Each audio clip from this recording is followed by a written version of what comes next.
Is there an ethical way to kill rats? Should we even ask? The place, a modest house at the end of a narrow street in Culver City, California. The problem: the house's owner had been feeding bread to a population of rats, which had moved into her kitchen and living room and then into the ceilings, where they had begun encroaching on the neighboring tenants from above. The diagnosis unbelievable, said Dave Schulk, a buff and ruddy-faced exterminator who is one half of the pest control and home repair company Twin Home Experts. I've never seen this before.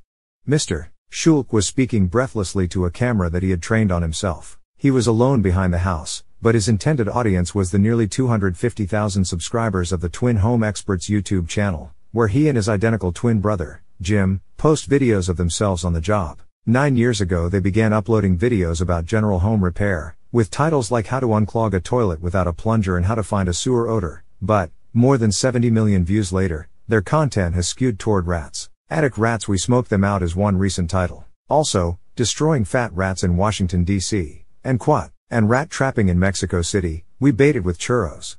People want to see that type of gory looking stuff, Dave Schulk said, setting down the camera. People want to see the action.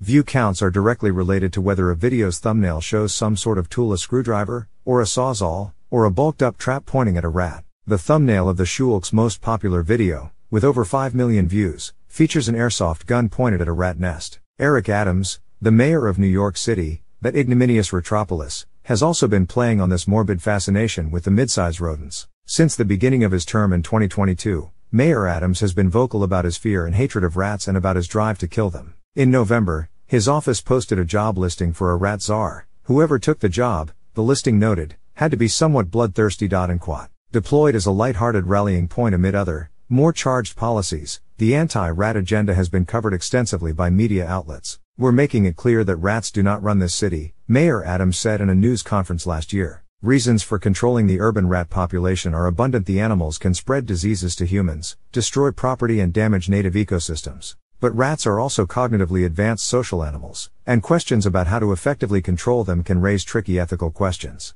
Glue traps will leave rats starving, for days, before dying.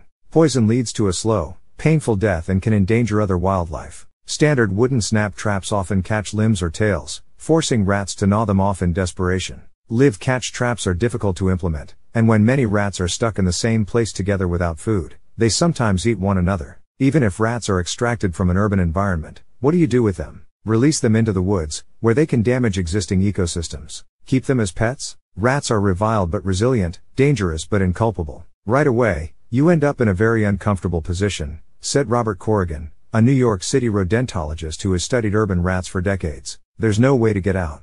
The Schulk brothers, along with a handful of employees, had been moving around the house in Culver City for about 3 hours, looking for rat nests and openings through which the animals could squeeze. The twins' strategy was to close off every rat entry and exit point and lay traps around the house as the animals grew hungrier and more desperate. But the whole place was compromised. Holes in the roof, the walls, the floors. The house's owner, an 82-year-old woman named En Chung, said that she could hear rats underneath her at night. She expressed a kind of fondness for the animals she was feeding them twice a day and mentioned that, in some countries, there are temples dedicated to rats. For instance, the Karni Mata temple in India, but they were now shredding her collections of newspapers, books and clothes and staining her carpets twice over with urine and grease. I am defeated in life, in everything now, because of these rats, Ms. Chung said. There are more than 4,400 mousetrap patents in the United States, but it is difficult to find designs specifically for catching rats. Most are just bigger mousetraps. Rat infestations are also often more of an industrial undertaking than mouse infestations are, less of a do-it-yourself project and more of a job for professional exterminators, who are better at reusing traps.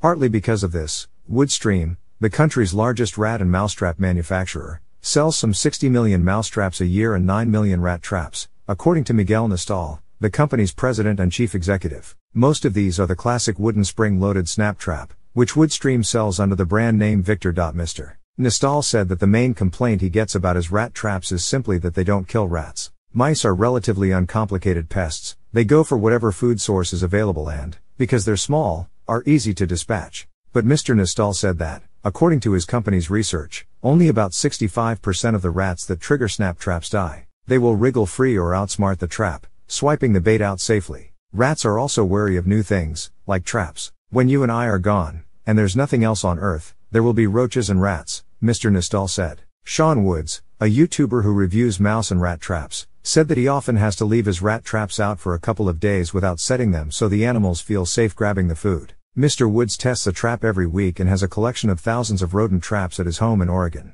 He began making review videos about 6 years ago, when his channel had only a handful of subscribers and was focused on primitive survival skills. Then, a video demonstrating an ancient deadfall trap received over 1 million views. Since then, Mr. Woods has become an influencer in the trapping world, with over 1.7 million subscribers to his channel. New products that he gives positive reviews often sell out on Amazon, and he has met with management at trap manufacturing and design companies, including Woodstream, to share his expertise. Most of the people who reach out to him are amateur inventors who came up with something innovative, like a rat trip wire. But even if they do have a good idea, actually bringing that to market in a scale where that's profitable, that's really difficult, Mr. Woods said. Mr. Nistal said that he keeps track of consumer pain points to help guide further development. Efficacy is one, but other considerations include reusability, keeping the dead animals out of sight, and remote notification that a trap has been activated. To address these needs, Woodstream has developed dozens of traps that fall into 3 basic categories: glue traps, spring traps, and electric traps. Most of the company's sales, though,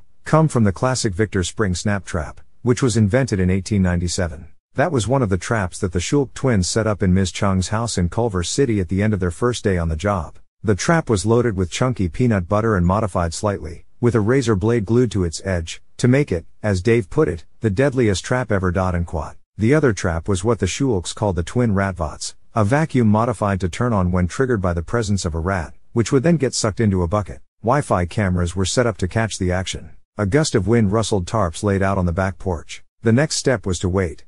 "You gotta be a hunter," said Jim, a smile sneaking onto his face. The primary species of rat in both New York and Los Angeles is Rattus norvegicus, the brown rat, a mid-size rodent that has a whip-like tail and is resilient, intuitive, and remarkably fecund. One study found that female brown rats in a Brazilian favela produce 79 viable offspring a year on average. Brown rats live in colonies and establish networks of tunnels in which they play, groom one another, and touch noses in acts of recognition. They also have a large collection of facial expressions and can sense the emotions of others in their colony. Perhaps in part because of this, brown rats have been found to consistently prefer rewards that benefit others, as opposed to just themselves. They can also learn how to drive tiny cars, and dance to Lady Gaga. Much research on rat cognition has focused on lab rats, which are bred for experimentation. But Michael Parsons, an urban ecologist at Fordham University who has spent 2 decades studying city rats, said that wild brown rats, as well as the smaller and rarer black rats, are even more advanced than their laboratory counterparts. They have unique personalities, and they experience regret,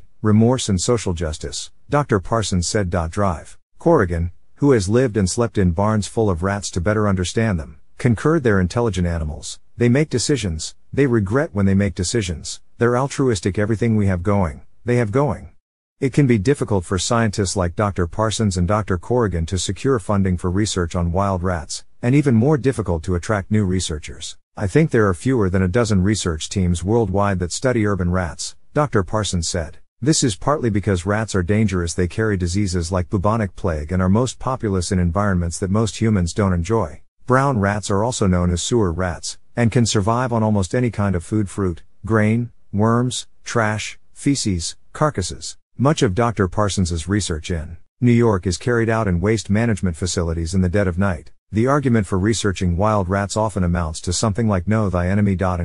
Rats cause an estimated $20 billion in damage annually in the United States alone, gnawing through electrical wires and burrowing into the walls of buildings. They also feast on crops. Jason Munchie South, a biologist and rat researcher at Fordham University, has written about the evolutionary differences of brown rats worldwide, as well as the genetic variation among rats living in uptown and downtown New York City. Because rats reproduce so prolifically, the invisible hand of natural selection becomes more noticeable. Most city rats have developed immunity to first-generation anticoagulants, rendering many poisons useless. But much less science has been focused on wild rats as rats, rather than as pests. For Dr. Parsons and Dr. Munchie South, this is a manifestation of society's bias against the animals. "Rats fall into the special category of things we don't want to exist," said Dr. Munchie South. "It's a self-perpetuating intolerance. The less we know about the animals, the easier it is to hate them, and the easier it is to kill them. In a way, they are the enemy," Dr. Parsons said. "But it doesn't mean we can't have a heart for them."